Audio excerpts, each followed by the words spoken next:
Motherly God and Godly Mother. By Ms. Aparna Murli.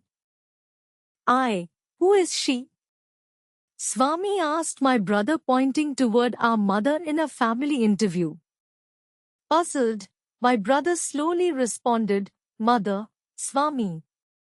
Then, pointing to our father, Swami asked, Who is she to him? He replied, Wife, Swami. The questions continued to the extended family. Who is she to your grandfather, to your uncle? And the answers trickled in, daughter-in-law, sister-in-law, etc. The penultimate question by Swami was, Who is she to your wife? Being in high school, my brother knew that any answer would land him in hot waters, so he put his head down and kept quiet. Then came a sweet and profound revelation. Mother-in-law, right? See, she is a mother to you, wife to your father, daughter-in-law to your grandfather, sister-in-law to your uncle, and mother-in-law to your wife.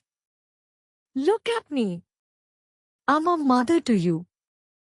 A mother to your mother, father, grandfather, uncle, and even to your wife. I'm always a mother-in-law for all. Law may change, but my love will never change. My love is like that of 1,000 mothers. Life is defined by incessant changes, day and night, pain and pleasure, heat and cold, birth and death, etc. But God and God's love are the only true constants. Is it not interesting how Swami used the example of a mother to illustrate this profound truth and to highlight that a mother's love represents God's supreme love in a small measure? Mother Ishwaramma inspires me as a Balvikas, Sai spiritual education student. I have many fond memories of Ishwaramma Day. Hundreds of children from Sai centers would gather in Sundaram, Swami's ashram in Chennai, along with their gurus for a day filled with fun activities and competition. At the end of the day, there would be bhajans, prize distribution, and speeches by senior devotees. As a 9-year-old child, it was clear to me that the day was celebrated because Swami loved his mother and she loved children. So, he was honoring her life by celebrating it as a special day for the children. As an adult, I have now come to understand and appreciate how Swami inspired me to love and respect my mother and all mothers through his example. When we study the lives of incarnations like Rama, Krishna, Buddha, Prophet Muhammad, and Shirdi Baba, little is known about their mothers and their role in the divine mission. On the other hand, Ishwaramma, the chosen mother, had a pivotal role in the divine mission. For someone who did not attend school at all, who gave birth to all her children at home, and who did not have access to clean drinking water, her 3 wishes inspired the launch of 3 of Swami's landmark humanitarian projects. These projects, education, healthcare, and water supply, continue to benefit millions today. In wishing for others to have what she herself lacked, Mother Ishwaramma epitomized generosity, compassion, sacrifice, and selflessness, qualities that Swami often highlighted as examples of inherent virtues in women. My mother brings me closer to Swami. While I revered Swami and was deeply inspired by him, I was also terrified by his omniscience. As a child, any little transgression would become like a stern reminder that Swami is watching. So, Swami was like a policeman for me, waiting to punish me. During one of his annual visits to Sundaram, Swami called my parents to discuss family matters, and I remember hiding behind my mother. When it was time for Swami to leave, my mother grabbed me by the arm and moved me closer to Swami for his blessings. The memory of Swami placing his hand on my head and my mother holding me close to him is still vivid and precious. My mother demonstrated the value and benefit of leading a God-centered life by always relying on God for good health, good behavior, and success, surrendering to His will, and accepting the outcome.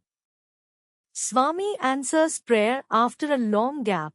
Swami visited Chennai again in January 2007 for the Ati Rudra Mahayagya.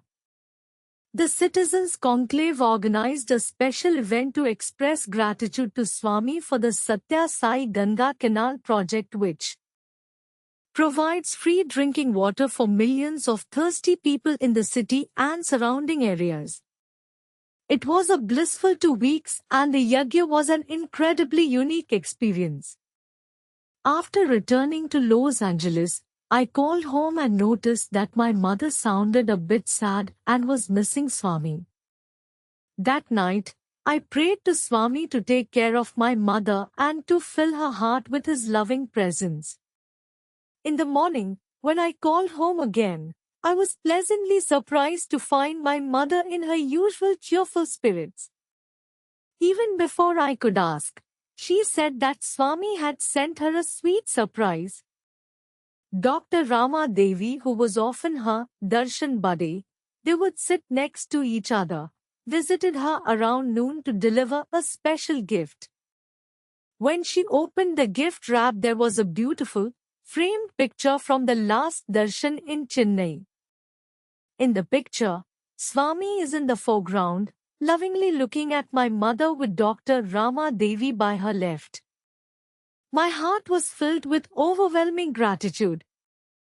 There are so many ways to rationalize why Dr. Rama Devi brought the framed picture to my mother on that particular day or time, or if it was a lucky coincidence. But for me, these simple and mundane experiences, however small, are building blocks of faith and devotion. Swami has affirmed the power of sincere prayer and dependence on God, both qualities practiced and taught by my mother. Ladies' Day. In his discourse on 19th November 2001, Swami declared, "There is nothing in this world that women cannot achieve." Recognizing the nature of such women, we must encourage them and give them equal opportunities in society. When you read about Swami's life and his works, women were given a prominent role in the divine mission. Ishwaramma, Subbamma, Rajmata of Jamnagar, Indra Devi, Elsie Coven, and Phyllis Crystal, to mention a few. As the Sai movement grew, more opportunities were created through the Sai organizations such as the Women's Wing, Mahila Vibhag, Bal Vikas, SSE, and College for Women in Anantapur. Declaring 19th November as Ladies' Day and making it an integral part of Swami's birthday celebrations is an enduring testimony to his commitment to women's upliftment and empowerment. Much of who I am today I owe to following Swami's personal example, his teachings, my mother, and all the extraordinary women who have nurtured me on this journey to God. With faith in his words that we can achieve anything in this world, I offer our collective prayer to Swami that we do our part in creating opportunities for all, especially those who need it most. Jai Sai Ram. Ms. Aparna Murli.